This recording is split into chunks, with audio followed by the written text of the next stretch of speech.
As you know, I'm always talking about content and how startup founders can use it. So I want to break down today 3 ways you can use content to get traction. And by the way, this is what I've done to get users on my own apps, to sell my services, to essentially have a profitable company online the past 10 years. This is what I've done. I've used content most of the way, the entire way. So this is what I've done and it's worked for me. I've gotten results with this, and I've always been testing ideas and all of that stuff. And I want to be clear in this. Before I even get to it, this is kind of a rant, but I want to say this. My goal and what my focus is not to build my own company and have this massive, massive business. I realize my life skill is helping other people with their companies. That's where I'm best at, like everybody not meant to be the CEO. Just not meant to. It's okay. Some people are meant to be the employee, be Robin, you know what I'm saying? Whatever it is. I realize I'm good at being Batman in my own way, right? Like I show up to serve other companies and bring that value to them and be supportive in certain ways. And it just works. It works for both sides. Everybody wins. So with saying that, let's get into it. Okay, so the first way you can get traction with content is to build in public. I don't think the regular way of building in public is the best way to go, of just sitting on Twitter and tweeting every single step of the way, or, posting about how many followers you got. A lot of building public is based around that Twitter thing, and I don't think that that is the best way to do it. I find it's better, for me, it's been better on TikTok. Literally talking about what I'm doing, I'm gaining 5 to 10 followers a day, more engaging conversations, more interesting people. It's just better. And then taking those videos and posting it on LinkedIn, way better results from my experience. Now you can do Twitter, but I find that on Twitter, it's just a lot of founders talking to founders.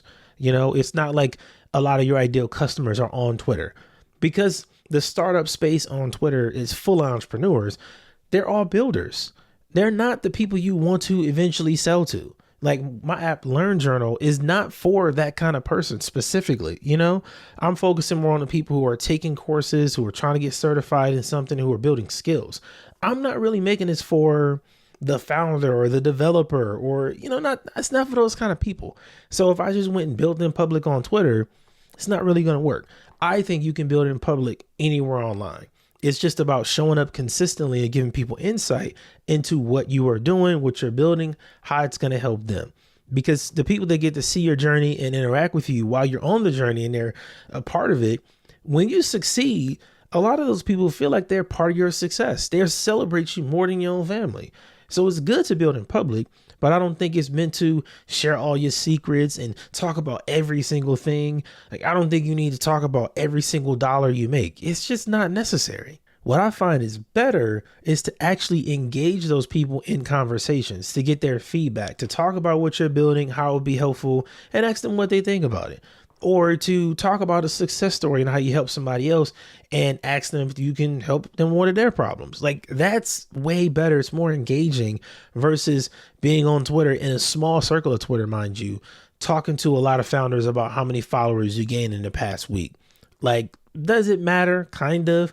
In the long run, not really. And I'm not saying Twitter isn't useful. I'm just saying the building public strategy on Twitter is not the best. And then on top of that, I've seen several people get their products, their ideas stolen from Twitter. And so I don't think that's not the strategy I think you should take, because not because somebody could take your idea, but just because unless your audience is startup founders, developers, engineers, people like that, Twitter just isn't going to get you the result that you think it is. Strategy number 2 is educational content. I see a lot of people talking about why you shouldn't do this, and some of the reasons make sense. You don't want to become the person that's educating the market, trying to answer all their questions and become like the info person. I totally get that. But I think when you shift the perspective on it, it's different. Instead of looking at it as you're educating them and you're teaching them something new, look at it as problem solving. Even though it's still teaching, you got to break down everything you do in terms of you're solving a problem instead of I'm trying to teach you something. Now, I think when people hear that, their mind is programmed to think, oh, you're trying to sell me something. They're trying to sell me a course.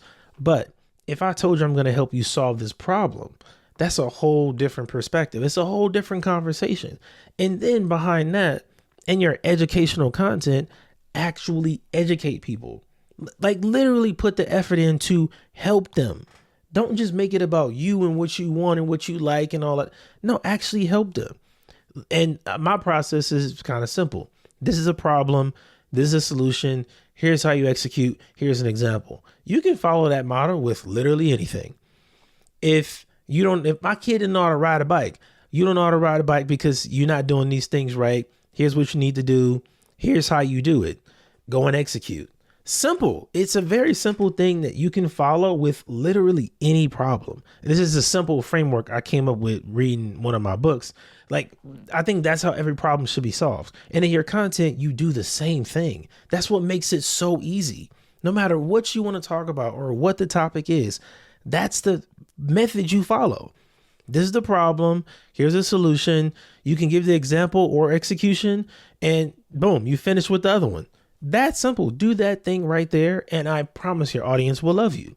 And that's what you do in the content. And a bonus right here. This is a bonus tip. What's gotten me the most conversions is actually taking the time to plug in my product, right? And I've done this with services too, where I plug in that thing I'm trying to sell them into the solution, into the example, into the execution, right? But I'm giving them the content on everything they have to do, like all the steps, the entire process. And it's like, hey, just use this tool to do it. That's it. That's it. Because the other people that are selling that, they're selling information, and their information is all they have. That's why they don't really offer any solutions in their content. They can't. Their entire business model is to sell you a course to like tell you on how to do the thing. So if you don't buy the course, they don't make any money. Like their business goes nowhere. They fail. If you want to be a winner, your solution, your software, your service, whatever it is that you're selling, that right there is the ticket.